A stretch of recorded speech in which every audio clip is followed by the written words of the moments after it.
այդ տեսակ, արդյոք կա հնարավորություն հանրապետության մյուս բժշկական օղակներում ներդնելու այս համակարգը։ Ուզում հասկանալ ապագա ծրագրերում պլանավորում եք արհեստական բանականության գործիքը կիրառել ամբողջ համակարգում։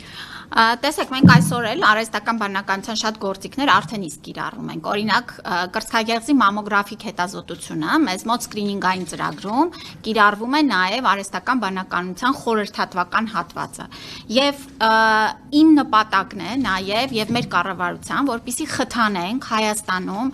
արհեստական բանականության տարբեր գործիքների ստեղծումը նաև առողջապահական ոլորտում, որովհետև այո, դա ապագան է եւ առողջապահական համակարգը ավելի ու ավելի լայն տարածում են ունենալու այս գործիքները, ինչպես պացիենտներին ճիշտ ուղղորդելու, ինչպես սեփական առողջության վերաբերյալ տվյալները վերլուծելու, բայց մենք իհարկե այստեղ էլ ձեր հարցից բխում է, որ այո, բժիշկներն են այն աղբյուրը, ումից պետք է ճշգրտել վերջնական թե հետազոտության արդյունքները, թե նաև բուժման սխեմաները եւ այլն։ Շատ կարեւոր են, որ այս գործիքները նաև խելամիտ կերպով օգտագործվեն եւ ծառայեն բարի նպատակներով եւ սա է նպատակը, որ թե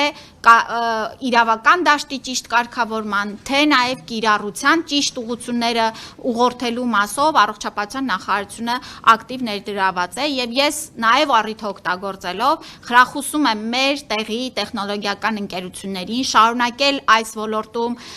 իրականացնելու թե ներդրումներ, թե գիտական աշխատանքներ եւ ստանալ կոնկրետ պրոդուկտներ, մենք պատրաստ ենք բաց ենք բոլորի հետ աշխատելու։